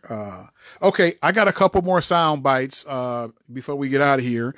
I got a sound bite from Kevin Hart. It says, Kevin Hart is partnering with this guy named Grant Verstanding. He's the CEO of Rally Health, and he's partnering with him to provide masks and other items to help combat the coronavirus. So let me play that sound clip, and let's see here.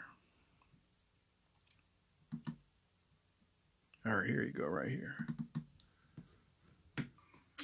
Hey, just want to bring awareness to a very good initiative that I partnered with my guy Grant Verstanding on, man. You know, we're aware of the shortage that a lot of these hospitals are going through when it comes to medical supplies.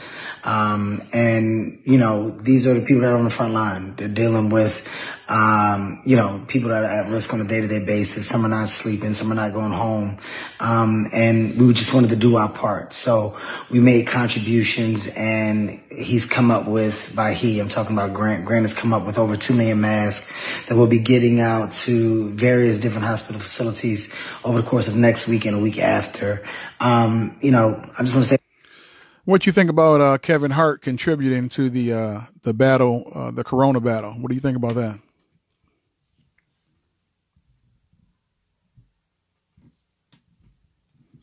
You still there? Yo, Q. Where'd he go?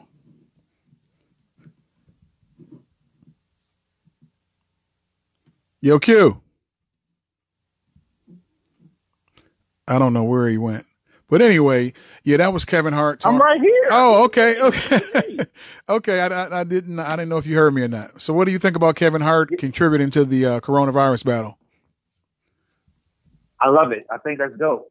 I think it's magnificent. I mean, you know, he's a guy that always, you know, not just for this one particular cause, he's always contributing. You know, one thing to learn about people that you support, or when you're going to patronize people and their businesses, and it's always good to go back and look and see some of their. Oh no, go ahead. You can hear me? Yeah, I can hear you. Go ahead. Yeah, what I'm saying is that you can always check and see people like him and what he's doing. But I got a surprise for you, Trav. Uh-oh. Go ahead. I got a surprise for you. You ready for this surprise? I'm ready. You ready? I'm ready. Who says one particular person who said that brought us together? Rodney. Was it just Rodney? Oh, Tony? You sure? Rodney, Tony? Yeah, definitely. What did you know? Mac Pack, right? Yeah, that's right. The brand guru, right? Right. I mean, when you speak about this guy, I think you need to put some. I think you should put that's some my respect on that man's name. That's right? my big bro. That's my big bro, man. I love him to death. Right. My big bro. That's right. He told me. Tony, are you there?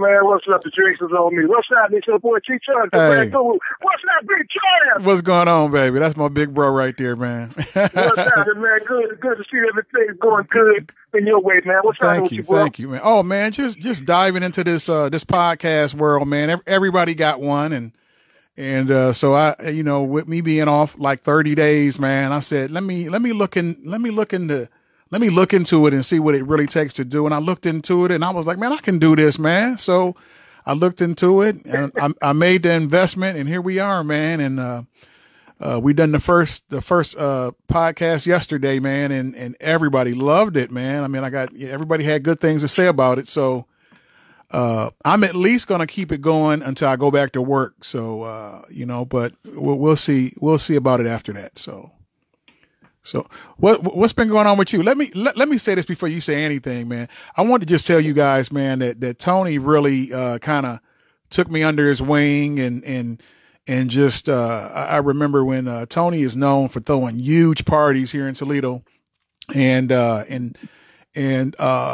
remember he done the chocolate party. No, it was a white party at the Peacock, and Keith's Success was DJing outside, and the owner of the bar, he booked me to DJ inside because he thought it was going to rain, and it did rain, and everybody had to come in and listen to me, and everybody liked me, and Tony liked me, and he was like, hey, let me get your card, and if I got something for you, I'll give you a call.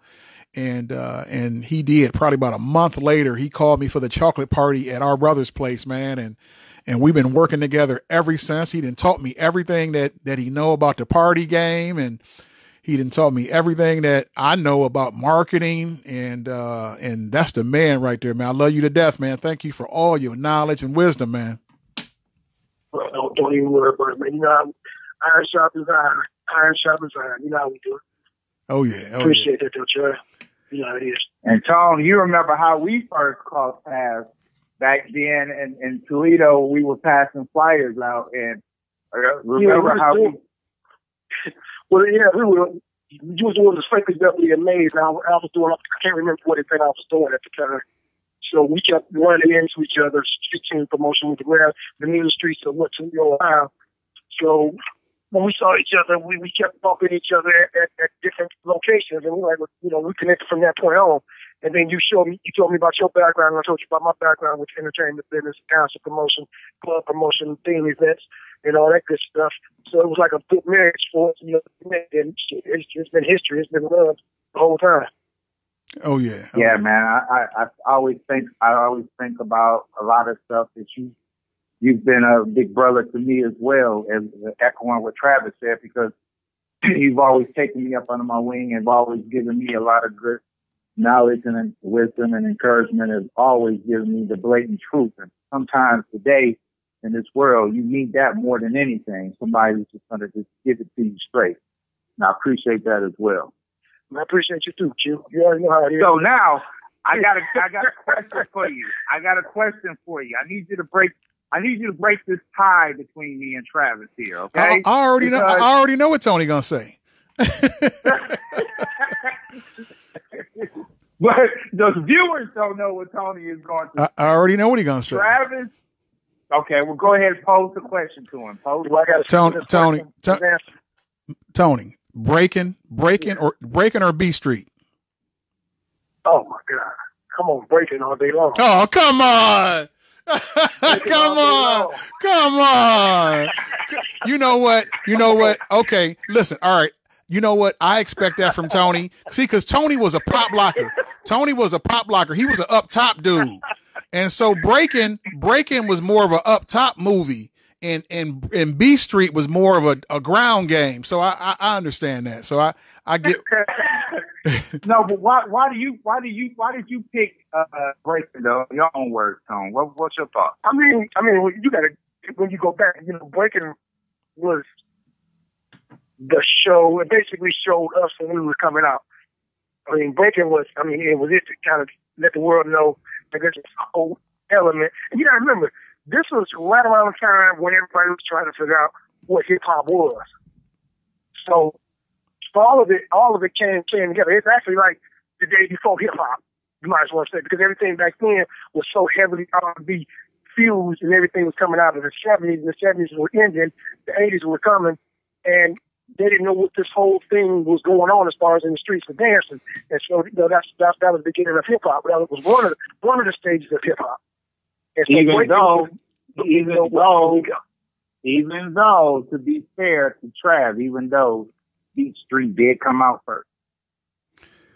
But listen, Breaking came out first. Well, Breaking got the national. No. Beat Street came out first. Yeah, B Street came out first. Beat Street come out? I couldn't tell you years.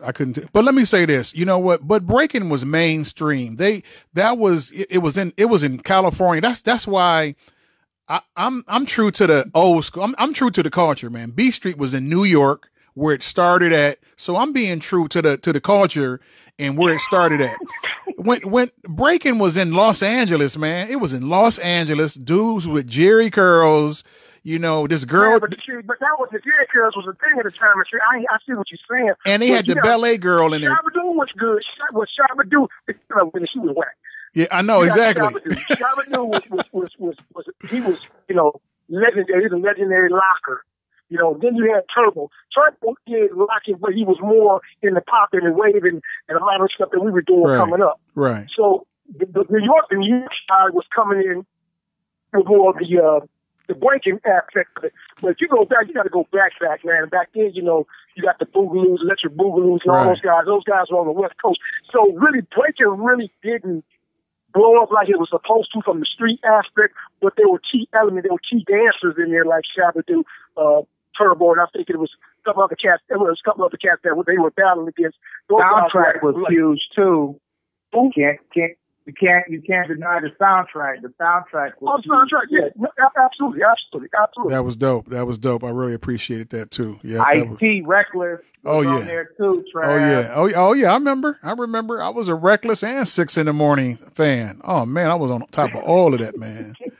Oh man, that's another topic for another day, man. I mean, me and Tony could talk that old school. Cosmic Rain Dance. Oh man, all of that stuff, man. Oh, we could do a show just on Electric Flash. Electric Flash. Man, we could do a show. Electric Flash. That's all. Well, Electric Flash, Electric like power, man. Those system battles was legendary. Terrence talked about Electric Flash. I interviewed Terrence yesterday, and he brought up Electric Flash. He was like, you know, he was talking about doing the flips. He's talking about Derek Brown and Steve Easley, them doing the flips, and he seen them doing the flips and found out that they had a group, and then he wanted to do a group. And so, yeah, Terrence touched on it yesterday when I interviewed him. So, yeah, man, Tony, man, you just don't know how influential you've been on Toledo, man. Oh my God, this dude is it a Hall of Fame for Toledo entertainment? If it is, well, you know, Tony, you'll be in it. I appreciate it, but you know, they ain't gonna never really know the to the extreme of what happened from back in the high school days, even to today, even to these days. They had no idea. But a true genius, or not a genius, because I ain't no genius. I'm true to the culture. I've always loved the culture, studied the culture, and that's when I come as far as being a genius. You have to basically love stuff that you love and you pour all it is that you want into it in order to be the person that you want to be with it. And to be able to, man, come on, man. It was just that Toledo was just one of the places. Love it. But you just were limited as far as getting anywhere as far as with the entertainment aspect. But the beautiful part about being in Toledo, on the entertainment side, you were constantly surrounded by Chicago, Detroit, Cleveland, Cincinnati, you know, and so it made Toledo a little bit more rounded. And again, New York wasn't too far from Toledo. So it made us, we were at the crossroads, so we got to see all these different styles, all these different fashions. And so it was, if you were paying attention, you were able to stand out and you were able to adapt in those bigger cities because of us being influenced by all those cities that are close to Toledo. Darnell, do you remember when Rob Bass was performing? And we looked up, man. And Mr. Grant. When was he, Mr. Grant? We were at the Fox Theater. Okay. And we watching Rob Bass perform. Wasn't it Rob Bass? It Takes Two. And we looked up, man. And Tony is out on stage up front, pop locking. Yes, I remember that. Oh, Tony just you talking about me going out there with Dougie without nobody knowing. Tony just started pop locking out there.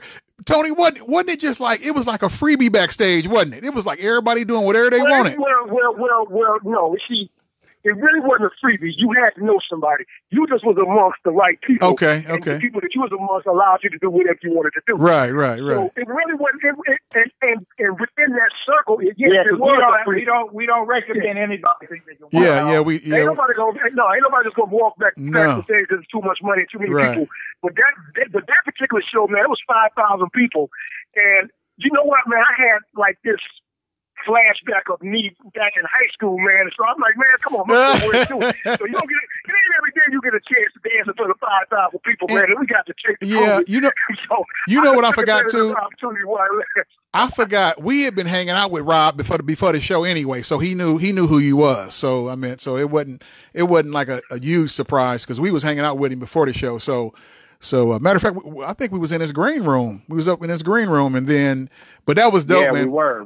Yep. And then that was dope to see you, man. I looked up because I was actually videotaping. I was in the front row. He took back the hands of time, didn't he, Trav? Oh yeah, man. Oh man. Like, that boy was like, wow.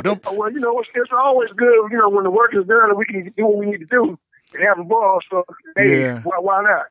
We got some stuff. We got. And you know, the craziest thing about this, man, all the pops, you're going back to the old days, you know, back in, you know, I don't know how old I am, but anyway, back in the day when we used to come up. So it's crazy, man, because my nephews, two of my nephews, Trason and Cody, they would get and all my other nieces and my nieces as well, they would take, remember VHS tapes? Right. So we have, every show that we did when we was in high school, man, we recorded them all. My cousin Mike Montgomery, he recorded all the shows. So I still to this day got these tapes, man. So I'm gonna have to get them up and get them edited and make them look good. Oh, but yeah. my nephews and them used to play these tapes all the time religiously. And so now, man, it's crazy because now my two nephews, now they dance for the Cleveland Cavaliers screen team, the hip hop team. And so they're getting paid. Oh, that's beautiful. They getting paid good money. That's so beautiful. man, it's kind of crazy how everything kind of goes full circle. Oh, that's beautiful. That's beautiful, man.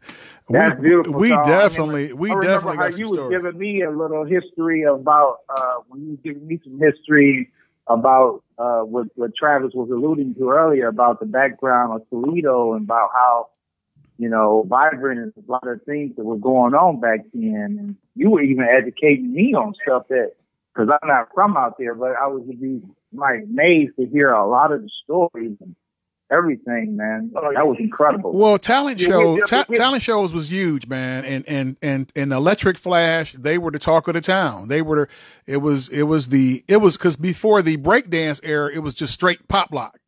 And Tony them ruled it. Tony them ruled it, man. It was Electric Flash, Electric Light Poppers, God, the Rude Boys. Oh man, and the baddest girl was Trape Lassay, Vanity 3 or Vanity 6, and that was Butter, Ingrid, and Cece. Darnell, that was the baddest girl across the group. Darnell, that was Keith's success. That was Keith's success's heyday. He was like the only DJ in town when this was going on, man. So this was when Keith's success. Well, I take that back. What's your boy name? Lightner. Well, Keith did my first show. I hired Keith to do my first fashion show. Okay. And so, but that came a little bit later on. So that came towards like the late '80s when Keith started doing this thing. When Keith got on Keith's success. God, what's the guy that Keith learned from? I forget his name. What was the DJ before Keith? What was the guy that was DJing in the city before Keith? I forget his name. Talking about McGlown? Yeah, McGlown. Yeah, with Sweet and Low? I never got to. I wasn't old enough. I never got to see him. When I first figured out what a DJ was, it was Keith's Success.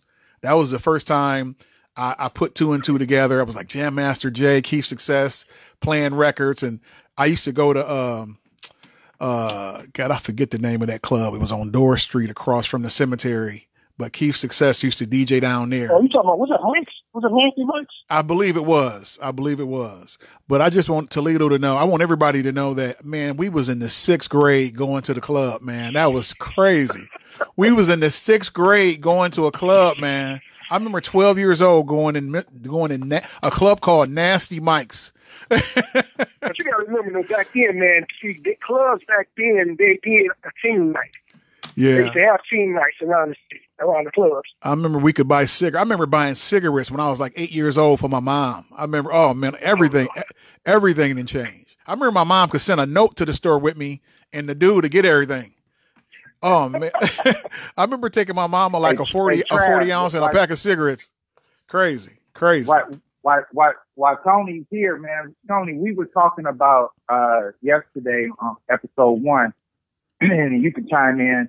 We were talking about the when Travis did the show at the Masonic with Jodeci, and how we were backstage in that picture that all three of us took while we were all on stage. That's a dope pic. That's a dope pic, man. What was your thoughts about that, us capturing the moment? I mean, look, man. Well, okay. For me, I was happy because, like I said, when we all kind of met. We all had our backgrounds. I liked Trav because Trav had the energy, and I knew that he would jive good with the crew that we was around. Me, you, and Rodney. When me and Rodney met, when you introduced me to Rodney, then me and Rodney, we went, we all kind of went to a whole other level. So the thing was, man, it was like, wasn't nobody jealous of each other. And the thing that has happened before, you get these crews, you bring people into your circle or whatnot, and then it becomes a competition. With you guys, I already knew it wasn't about no competition. It was about iron sharpening iron. Right. And no, it was about us not. The whole premise what Travis and I started was our differences and preferences of the music back then. Remember? Okay. You remember how you used to be sitting there listening? You wouldn't chime in. You would. But you're right. But it was good conversation. But the thing that blew me away about going back to the question, I went down a rabbit hole. Yeah. When we were on stage, man, we were doing the thing with Jodeci. It took me back in the day when I got introduced to Joe Levert. And I was in a Levert camp. Was cool with all them cats. And so it kind of just took me back there. So I was cool with Levert, cool with the OJs, cool with my boys, the Rule Boys and whatnot, Men at Large, all them cats coming up. And the thing was, because I remember us being at the Fox Theater when it was Rule Boys opening up for Jodeci. And so I remember when we got done, when the Rule Boys got done, we took them up to the balcony. And so Jodeci came out, but what didn't nobody realize when the curtains came out, it was these four figures that came out because it was like a silhouette. You couldn't actually see who it was, but everybody in the crowd thought it was Jodeci. So we all up in the balcony, and we just, they just rocking and just bouncing, and like the girls are going crazy, and I'm like, everybody thinking, Jodeci like, ooh, I can't sing, but anyway, they were doing that thing, right? Yeah. So when they turned around, everybody realized it was some girl dancers, but then Jodeci came out. So that was and this is back in the 80s, man. So that was when I decided, when I saw how many people was in I think it was the state theater. I think it was the state theater at that time. When I saw how many people were going so crazy, and so it was like this kind of rivalry. It wasn't no real rivalry, but it was like we wanted the Rule Boys to be, better than Jodeci because we knew that they had skills, but they just didn't have the marketing budget behind them to be able to show their real skills and their ability. So when I saw when they got paid, I saw when Jodeci got paid, and I said, well, damn, whoever this promoter is, he got paid. So from that day on, from that day forward, man, after that day, I decided to become a concert promoter, an event promoter at that day, back in the 80s. Wow. I gotta put you out there, Tom. Oh, you brought it up. You said you wanted the Rule Boys to be better than Jodeci. So in your mind, back then, in their prime, oh, we know that. It was better. Well, see, it's kind of, I'm biased because even when we were on the road at certain places with Jodeci, I got to see the Rule Boys growth and their real talent because, let me tell you, Joe, phenomenal. Buddy, phenomenal. And if you ever go back to Rule Boys' first album, you will hear songs that they never got a chance to get the budget behind the promotional dollars. Remember, the promotional dollars is key in order for you to get out there. But they were signed with Trouble, and don't get me wrong, they did a phenomenal job. But the thing was, they didn't have that same promotional kit like Jodeci had at the time, so you couldn't really see, you couldn't get the fullness of the Rule Boys. But let me tell you, them albums, man, was so phenomenal, and the lyrics were so dope. So do I think Casey and JoJo, because really what I wanted to see was Casey, because remember when Casey and JoJo came out, well, it was supposed to be, and we were looking at it at the time, that was going to be Joe and Buddy Banks, the other singer, the other lead singer from the Rule Boys. And man, Buddy's falsetto at that time was unstoppable. And then the way that Joe was bringing that shit, excuse my language, y'all, just bringing it, and his voice level, man, it was phenomenal. So, I'm telling you, it was a great time to be a part of music, man. But like I said, at the end of the day, because one thing I knew, it was always about the marketing aspect of what you do. I always thought that the Rude Boys should have came out looking like Jodeci because of their name. Exactly. That was one of the things. That was one of the things that we taking the money out of it. Taking the money out of it, Tom. Show for show, head to head. Who man, Rude Boys kill their ass. Rude Boys kill their ass, man. On show performance. Yeah. Showmanship. Rude Boys. That's dope. That's you dope. can go back and look at some of the. Still, you got to remember, the Rude Boys came out of Levert camp, out of Trevor camp. That camp was spin off of the OJs. That ain't nothing but movies. Right. In Levert. I can see that. There, so Jodeci, I can't take nothing away from them. They were phenomenal. I mean, unstoppable. Well, when you would go movies and come to the shows, now you gotta remember the same thing that we doing now. I was doing that back then. Y'all was kids back then. But I'm out on the road with these cats, and I'm seeing these firsthand. I'm out there with the shows. They opening up for Mary J, Kevin Cameron, all these cats. So I'm seeing all this stuff. I'm seeing Jodeci them, talking backstage. I mean, just being out there. But remember, that was a time where there was no social media. There was no Instagram. Right. There was no Facebook. So we couldn't document it that way. Yeah, do we have pictures and pictures? Yeah, we had the Kodak pictures and Instagram. I got 1,000 of those doggone pictures. But there wasn't no way for us to actually put out. I mean, we had a platform like back then. Oh man, oh yeah, they would have been on. It'll be a whole different story. You know what? I'm not that familiar with the Rude Boys, but I'm gonna have to check them out. But check this out, guys. I got to wrap this up, man. We hitting the 2-hour mark. So, hey, Tony, I know you're doing big things in Atlanta. You got anything coming up that you want? I'm drinking, man. Huh? I'm drinking, having a good time. I'm drinking. I'm trying to recover. Sonny got a whole bunch of recovery. Sonny got some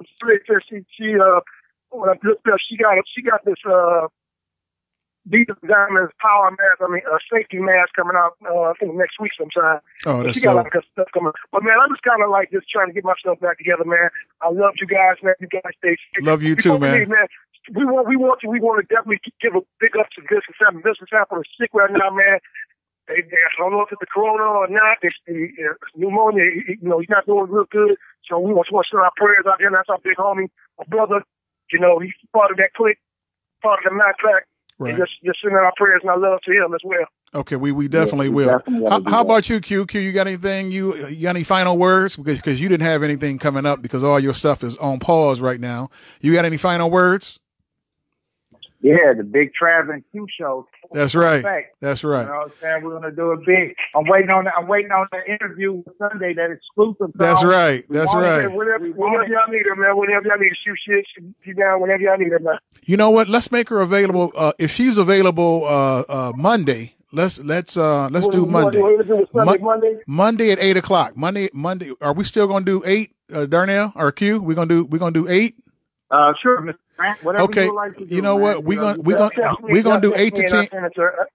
She can call in anytime between 8 and 10 on Monday, and we'll interview her. So that'll be great.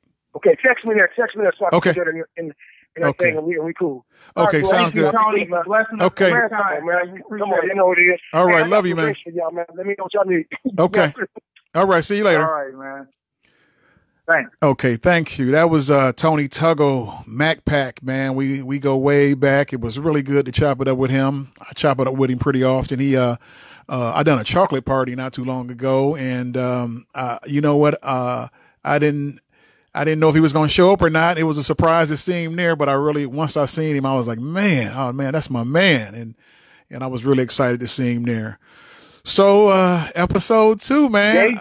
Day two, man. I felt better. I felt better today. I felt a lot better. I was a little nervous yesterday, but I felt better today. So. Well, that's why I threw Tony in. I was saying I'm gonna throw Tony in, that was mix it up, and that was good, man. That was our only interview today. Thank you. That was our only interview today. Yeah. So that was a good look. So, and we're gonna try to have Sunday.